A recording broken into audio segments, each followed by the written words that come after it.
You see he's almost all clean. There's quite a bit to do, but like I say, if you don't get them on the first one, throw them in the freezer overnight, pull them out in the morning, end of the day, give them a second going. As long as you fold the pelt properly, it won't dry out in the freezer. It'll just freeze, but you have to fold them properly. And I might be doing that with this. I'm hoping not. I'm trying to get them done in one night, so I'll have to deal with them again tomorrow. You know, like the thing about skinning beavers and all that stuff is you really have to learn to pace yourself. Like, you've got time anyways. Like, say, it's going to be, the earliest pickup for me is January. And if I hold on to this for the last auction, which is usually the best auction, it's, you know, April before I have to worry about getting him ready. Once he's up on the stretcher, within a couple of days, he's going to be dry enough. Even not to take off the board. I tend to put them on the board and leave them on the board myself, but if you're low on boards and stuff like that, ew. Okay, maybe we'll put that over there. You know, if you're low on boards and stuff like that, you know, it doesn't take long before they dry enough that you can, you know, take them off the board and you'll be crispy like that one. That was too bad about that one. But that one was,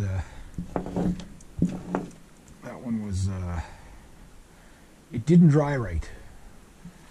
It didn't dry right. And I made the mistake of trying to dry them out. How did I get into the wing? That was bizarre. It wasn't supposed to happen like that. Handle went right into his leg socket. And he's like, he's hanging on to it. He's like, it's mine. Okay, so I gotta take this off. I gotta get them like so, just to get in at that head part. So find the center of them somewhere. So again, make sure this is all nice and clean. Give it a wipe down. Give me a shake out.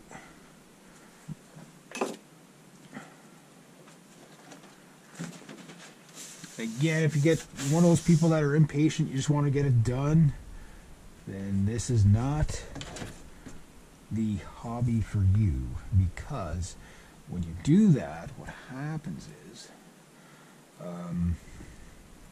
like this here, I have to take the knife to it, right? And sometimes this right about here is where you get to the point where it's like, okay, either you're going to keep going or you're going to throw it in the freezer. So I'm right around the head, just gonna, right around that ear cartilage is the hardest part. And you gotta just be careful again for the leg. So the leg's there. Gotta stretch it out as much as you can. Like I say, sometimes you have to come at things from a different angle to get it to go. And then once you do, you're laughing. Like, and again, the lip and all that is going to be cut off anyway, so don't worry about that. So get the head part. I know you're kind of going against the grain a bit around this area, but again, you're going light, so you're not going to damage the fur on the other side. The goal here is just to get a nice clean, you know, where you couldn't get. So all this meat stuff, the meat has to come off, the fat has to come off, the gristle has to come off. It all has to come off. And once you do, it's not so bad. See, I'd like to have a knife about half this size for around the head. They do make them, I just don't have one. There's around the lip. Sometimes you can use that edge, but be very careful. Even the experienced guys will put holes in the pelt using the cutting side. A lot of times people use it just right on there. I'm like, man, just do a couple more swipes. You know, there you can see it's all coming off there now. So again, once you get like a little line opened up, not too bad. But here's where you can overflesh a bit too, because you're going against the grain, and you don't want to do that. So just take your time. They're gonna be done in 5 minutes. No, you don't. No, you don't. You know. Now, for a guy who catches 75 beavers in a night, you know, and then spends the next 3 months dealing with them, You got to have a plan on how you're going to do it. Like, I would skin them all first. Okay.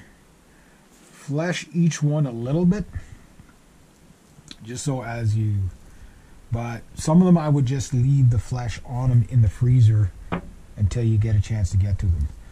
It'll be a little bit harder to do, but at least you don't have to worry about a few things, such as the pelt actually drying in some spots on you, you know, and shrinking up. You know, like, I mean, you know, like, just to revise what I said, yeah, if the pelt's not going to shrink up on you in the freezer if you get at it, you know, within a day or two, even possibly a week. But like, you leave it in there for 3 months, yeah, of course it's going to shrink up on you. You know what I mean? So yeah, common sense, right? So I should have clarified on that. Sorry about that. Hope my camera's still going. I don't know, my camera's still going. Now I'm just talking to myself. But that's not uncommon either. So. But it looks like I'm going to get this guy done tonight, so get around the leg again. See, there's that little bristly part there I want to get. Nice and clean all the way around, even on the head. One part of the head.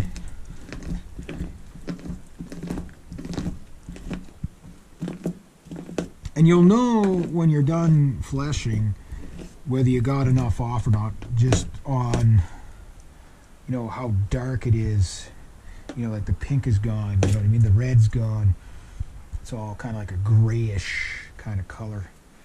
And, yeah. So I don't know if I'll get a chance to show you the boarding before the battery runs out, but it doesn't matter because the boarding, you know, it's pretty self-explanatory once I... got them boarded up, and I'll show you them boarded. If you don't get to see the process, you know, I'll just, you know, talk you through the process and stuff. You see how nice and clean that is. It's getting pretty good. So again, get right around the lip and all that. On the bigger guys, again, you can go at them a little harder. You can kind of get more off with the knife on the bigger guys. These little guys, they're easier to do because they're softer, but they're harder to do because they're smaller, right? So it's the getting around the details of them.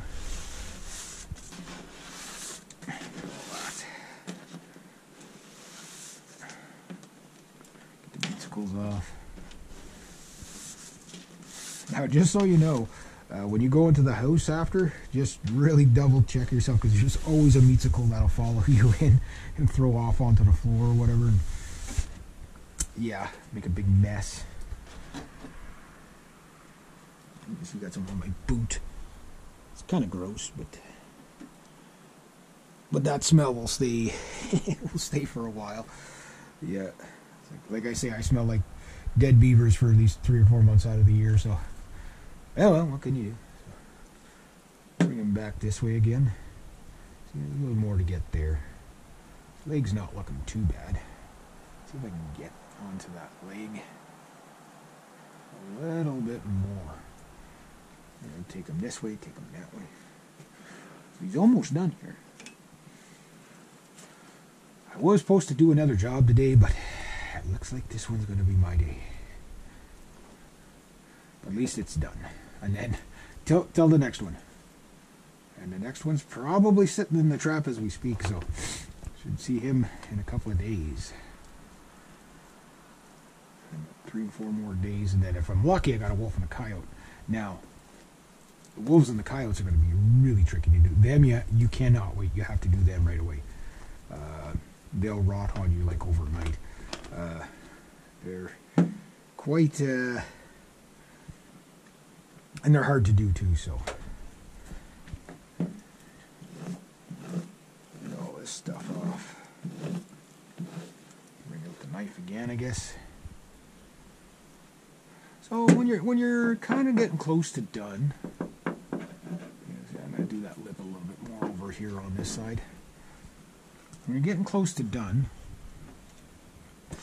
just go over everything a few times more with the scraper, just to see how greasy he's starting to get. See, it's almost a little bit too warm today. But yeah, so I'll have to get that with the knife. But everything else looks